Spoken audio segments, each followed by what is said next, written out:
चंद्रकांत पाटील यांच्या कार्यालयामध्ये काम करणारी पाटील नावाच्या व्यक्तीला कुख्यात गुंड निलेश घाळवे याचे फोन येतात आणि हेच निरोप जे आहेत ही पाटील नावाची व्यक्ती मंत्री चंद्रकांत पाटील यांना पोहोचवते असा गंभीर आरोप माजी आमदार रवींद्र धंगेकर यांनी केलेला आहे।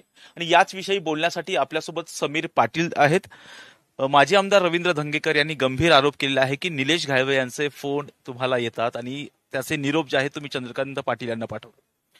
नाही, दंगेकरांच्या तुम्ही दाखवलेली क्लिप किंवा मी सकाळपासून ज्या त्यांच्या व्हिडिओ क्लिप्स बघतोय त्याच्यामधून त्यांनी असा आरोप केलेला आहे की समीर पाटील चंद्रकांत दादांच्या ऑफिसमध्ये काम करतो आणि चंद्रकांत दादांना गायवळांचे निरोप देतो। तर पहिली गोष्ट, मी चंद्रकांत दादांच्या ऑफिसमध्ये कामच करत नाही, ना याच्या आधी केलेलं आहे ना ह्याच्यानंतर कदाचित मला नोकरीची गरज असेल, कारण मी एक व्यावसायिक आहे आणि चांगला व्यावसायिक आहे, मी चांगले पैसे मिळवतो आणि व्यवस्थित माझे व्यवसाय आहेत। त्यामुळं हेच म्हणजे सुरुवातच चुकीची आहे, याच्याशी माझा काही संबंधच नाही आहे। त्यामुळं हे जे त्यांनी केलेले आरोप आहेत की मी आदरणीय दादांच्या ऑफिसमध्ये कामाला आहे आणि मी गायवळांचे निरोप दादांपर्यंत पोहोचवतो, हे दान बंपकपणाचे आणि खोटे आरोप आहेत। ते असेही म्हणालेले आहेत की समीर पाटील पोलीस स्टेशनमध्ये जातात, पोलिसांवरती दादागिरी करतात असा आरोप त्यांनी। खरं जर तुम्ही पत्रकार बंधूंनी किंवा स्वतः तुम्ही त्यांना एकदा विचारलं पाहिजे की एखादा पोलिसांच्या बरोबर माझं जे काही बोलणं कॉन्व्हर्सेशन होत असेल त्याची एखादा व्हिडिओ, एखाद्या पोलिसांचं माझं जसं तुम्ही बाईट घेता तसं बाईट, किंवा मी पोलीस स्टेशनमध्ये गेलेला व्हिडिओ, किंवा मी पोलिसांना एखाद्या त्यांच्या कामामध्ये केलेला हस्तक्षेप, हे त्यांना बहुतेक स्वप्नात दिसत असो। तर मी कधी जातच नाही कुठं, मला तेवढा वेळ पण नाही आणि माझा काही संबंध पण नाही। मी कशासाठी हस्तक्षेप करेन? माझा राजकारणाशी काही संबंध नाही। मी ना भारतीय जनता पक्षाचा सदस्य आहे ना दादांच्या ऑफिसमधला कामगार आहे। मी दादांच्या सामाजिक कामानं प्रेरित होऊन त्यांच्यासोबत काम करतो। त्यांना अपेक्षित असणारे स्लम मधले प्रोजेक्ट किंवा सामाजिक कामामध्ये मंडळांच्या माध्यमातून जी कामं असतील त्यासाठी माझी इन्व्हॉल्वमेंट असते।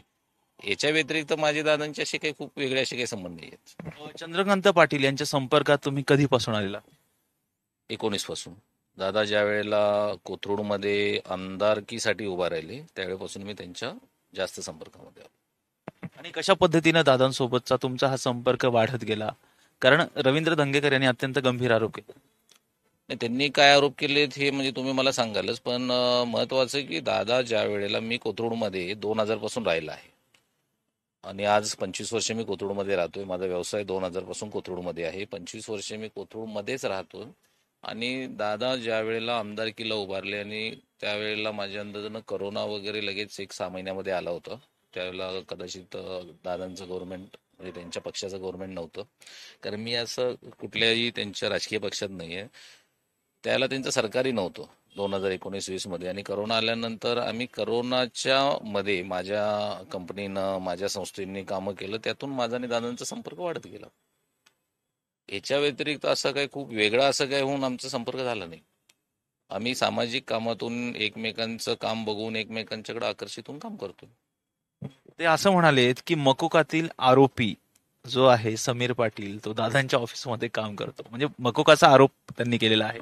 यात काय तर मकोकाचा अर्थ त्यांना निश्चित कळत असावा ज्या अर्थी ते आरोप करतायत, आणि मला आरोपी म्हणण्याचा अर्थही त्यांना व्यवस्थित माहीत असावा। मला वाटते ते बहुतेक आमदार होते त्यावेळेला सुद्धा एखाद्यावर खोटे आरोप केल्यानंतर, मला आरोपी म्हणल्यानंतर, गुन्हेगार म्हणल्यानंतर त्याचे परिणाम काय होणार किंवा होतील याचा अंदाज त्यांना असावा, किंवा कदाचित त्यांना माझी कमी माहिती असावी। तर मी 2000 पासून 2025 पर्यंत या पुणे शहरामध्ये राहतोय, पुणे जिल्ह्यामध्ये राहतोय, कोथरूडमध्ये राहतोय, याच ठिकाणी माझं वास्तव आहे। 2000 ते 2025 पर्यंत माझ्यावर पुणे जिल्ह्यामध्ये कुठेही साधी एनसी सुद्धा दाखल नाहीये। त्यांना जे आरोप करायचे आहेत ना, त्यांनी ते मला आरोपी जे म्हटले, गुन्हेगार जे म्हटलेलं आहे ते त्यांनी कागदावरती येणाऱ्या काही तासात किंवा दिवसात जर नाही आणलं तर आमची प्रोसिजर सुरू आहे त्यांच्या विरोधामध्ये आबरू नुकसानीच्या दाव्याची, आणि मी काही ते सोडणार नाही। कारण एखाद्याला गुन्हेगार म्हणणं एवढं सोपं राहिलेलं नाही ना आजच्या ह्याच्यात। त्यांना कोर्ट, कायदे, नियम, सुप्रीम कोर्टाचे लॉज माहीत असतील व्यवस्थित। ते असं म्हणतायत की निलेश घायवळ जो की गुंड आहे त्याच्यावरती सध्या कारवाई सुद्धा सुरू आहे. त्याच्या घरावरती आज छापा पडलेला आहे. जिवंत काडतुसं सापडलेली आहे. त्या निलेश घायवळचे तुम्हाला फोन येतात. त्यांना येत असावेत. मग ते लपवण्यासाठी कदाचित त्यांना माझं नाव घ्यायची इच्छा किंवा दादांचं नाव घ्यायची इच्छा झाली असेल. त्यांचेच फोन तपासा एकदा. त्यांना कशात तरी वाचायसाठी म्हणून ते पक्ष बदलतात ना, इकडनं तिकडे जातात. असं मला वाटतंय की ते पक्षात म्हणजे कुठल्या पक्षात आहेत आता मला माहित नाही. बहुतेक दादांचीच ज्या पक्षाबरोबर युती किंवा मैत्री आहे त्याच पक्षाचे बहुतेक ते आता हे आहेत. कारण मध्यंतरी मी ऐकलं होतं ते काँग्रेसमध्ये होते, त्याच्या आधी ऐकलं होतं ते मनसेमध्ये होते. म्हणजे वेगवेगळे पक्ष बदलणं, वेगवेगळी दारं पुजणं, कशासाठी ते असं करतायत हे त्यांना एकदा तुम्ही विचारा ना. मी कुठल्याच पक्षामध्ये नाही आहे. मी माझा माझा व्यवसाय करतोय आणि मला असं म्हणजे सत्ता असणाऱ्या पक्षाकडेच गेलं पाहिजे ह्याचं कारण खरं तर ती गरज त्यांना आहे. आणि मग त्यांनी म्हणजे स्वतःच म्हणजे ताकाला जाऊन भांडं लपवले त्यांनी. आणि ते मला काय सांगतायत की फोन आणि हे ते पोलीस यंत्रणा सक्षम आहे. माझा फोन नंबर कदाचित त्यांच्याकडेही असेल आणि पोलीस खात्याकडे तर नक्की असेल ना. ती तपास करतील ना. ह्यांना काय नेमलंय का? निलेश घायवळ आणि तुमची कधी भेट झालेली आहे का? तुमची कधी चर्चा वगैरे असं काही झालेलं आहे? नाही, मी 25 वर्ष इथं राहिला आहे. निलेशच्या भावाला मी चांगला ओळखतो.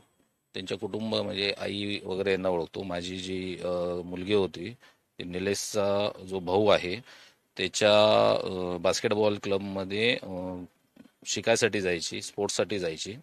आणि माझे त्यांच्याबरोबर म्हणजे त्याच्याबरोबर वैयक्तिक सचिन बरोबर चांगले संबंध होते आणि आजही आहेत.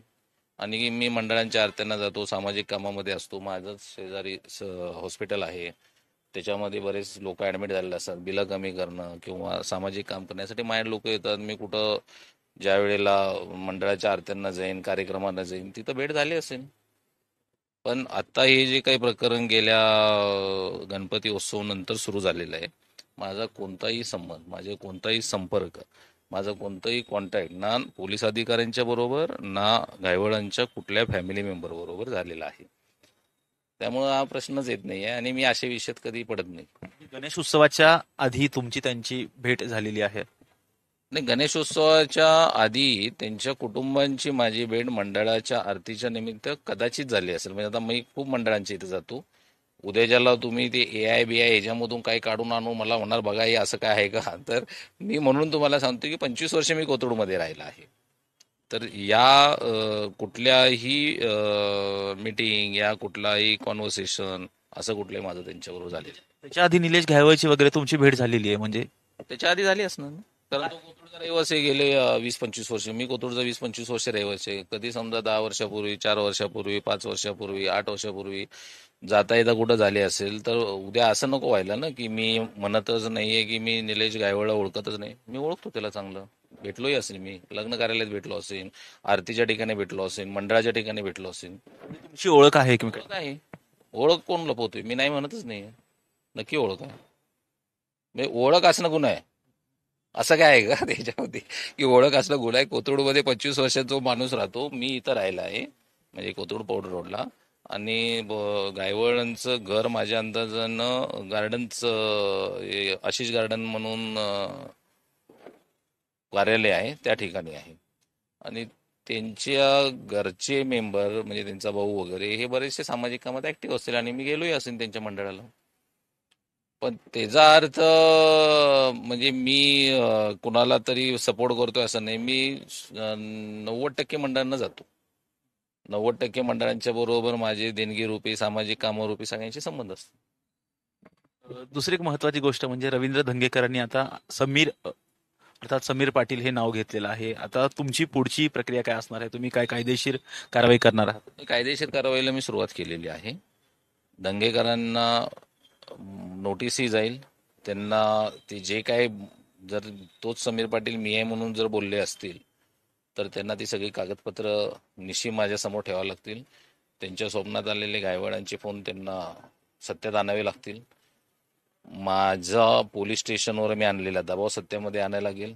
आणि मी मोक्यातला आता आरोपी आहे हे आणावं लागेल. अदरवाईज आणि मी कामगार आहे दादांचं. दादांच्या ऑफिसमध्ये कामाला आहे, दादांकडून तसं पत्र घ्यावं लागेल त्यांना की समीर पाटील माझ्याकडे कामाला आहे. आणि ते सगळं नाही दिलं. कागदोपत्री तुम्हाला जरी दाखवलं आणि तुम्ही मला जरी दाखवलं तरी चालेल. मग मी मान्य करतो की बाबा हो, अरे हो, मस्त एकदमच दंगेकर, देवानंतर दंगेकरच आहे. म्हणजे माझी प्रोसिजर सुरू आहे. मी जे काही करतोय हे कोर्टाच्या थ्रू माझं होणार आणि ते झाले की मी तुम्हाला कळवीन. तुम्हीच दंगेकरला कळवा. दुसरी एक महत्वाची गोष्ट म्हणजे तुम्ही सुरुवातीलाच मी दादांच्या ऑफिसमध्ये काम करणारा कामगार नाही असं सुरुवातीला स्पष्ट सांगितलंय समीर पाटील जे त्यांनी नाव घेतलेलं आहे. आणि दुसऱ्या बाजूला तुम्ही या बाबतीमध्ये म्हणतात की रवींद्र धंगेकरांनी जो आरोप केलेला आहे तो माझ्या बाबतीत असेल तर मी डिफॉर्मेशनची केस टाकणार आहे. दादाच्या ऑफिसमध्ये तुम्ही काम करत नाहीयेत हे तुम्ही नाकारतायत, मग तुम्ही डिफॉर्मेशनचं कसं? मला कामगार म्हणले दादांच्या ऑफिसमधला हेच पहिलं डिफॉर्मेशन आहे. मी एक व्यावसायिक आहे. दुसरं, त्यांनी एक क्लिप जी मला सकाळी काही पत्रकारांनी दाखवली, बऱ्याच जणांनी मला फोन केले, सांगितले, त्याच्यामध्ये त्यांनी मला आरोपी गुन्हेगार म्हणले. मग का म्हणलं? मग हे अजून काय पाहिजे डिफॉर्मेशनसाठी? माझ्या बॅलन्स शीट प्रमाणे डिफॉर्मेशन येईल ना, कळेल ना त्यांना माझी बॅलन्स शीट. मी कामगार आहे का, मी मालक आहे का, मी एक संस्था चालवतोय किंवा मी कंपनी चालवतोय.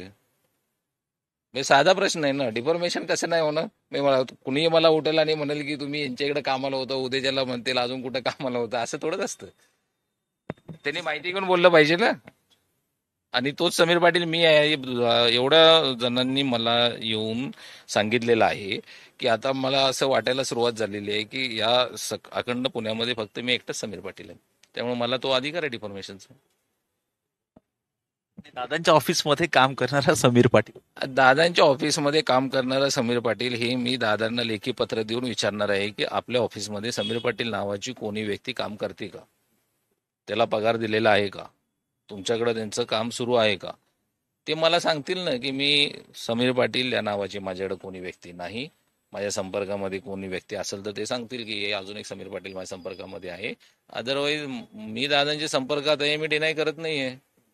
आणि मला वाटत नाही की दादांनी ते असं सांगितलं असेल की मी समीरला ओळखत नाही. विटनेस दादांचंच असेल ना की हा समीर पाटील सोडून दुसरा कोण नाही आहे. बरं, मी केक कापलेले दादांच्या सोबत सांगतोय ते, त्याचा एव्हिडन्स असेल. म्हणजे या वेळेचा वाढदिवस तर मी इथं पुण्यात पण नव्हतो. मी माझ्या वाढदिवसाला मी बाहेरच होतो 6 दिवस. मी माझे आत्ता आलोय, म्हणजे रिसेंट याच्यामध्ये 25-26 तारखेला. मग तो समीर पाटील कोण आहे तुम्ही मला एकदा सांगा. तुम्ही का आला माझ्याकडे आज? समीर पाटील म्हणून आला ना. मग तुम्ही दादांच्या ऑफिसला का गेला नाही? तुमच्याकडे कोण कामगार आहे समीर पाटील बाबा त्याच्याशी बोलायचं आहे आम्हाला? ह्याचा अर्थ माझी बदनामी दंगेकरच्या वाक्यामुळे झालेली आहे, हे तर मान्य आहे. त्याच्यावरच मी डिफॉर्मेशनला जाणार. कधी डिफॉर्मेशनची केस करणार आहात? याचिका कधी करणार? नाही, सुरू आहे प्रोसिजर. या पुढच्या येणाऱ्या 2-4 दिवसांमध्ये अजून काय काय वक्तव्य येतात ते आम्ही गोळा करू आणि एकत्रच दाखल करू. दाखल तर होणार आहे, एका वक्तव्यावरच दाखल करायची प्रोसिजर सुरू आहे. अजून मटेरियल मिळू दे, अजून काय काय करू, वाटच बघतोय आम्ही. अर्थात रवींद्र धंगेकरांनी जे आरोप केलेले होते समीर पाटील, ज्यांना निलेश घाळवे यांचे फोन येतात आणि त्याचे जे निरोप आहेत ते चंद्रकांत पाटील यांना समीर पाटील पोहोचवत असतात, असा जो आरोप केलेला आहे तो आरोप समीर पाटील यांनी नाकारलेला आहे. व्हिडिओ जर्नलिस्ट निलेश लोहासह राजरत्न जोंधळे, टॉप न्यूज मराठी, पुणे.